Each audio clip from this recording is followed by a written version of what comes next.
Alhamdulillah sekarang saatnya ya menikmatin model ikan ya. Nah, kita taburi dengan cincangan timun, daun seledri ya, dan daun bawang. Nih.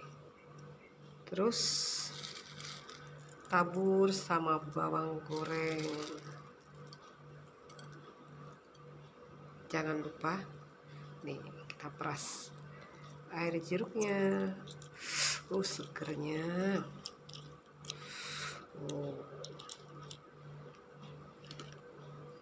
Kita tambah dengan sama cabai rawit. Sekarang siap kita santap nih. Model ikannya rada purita yudis, mantap.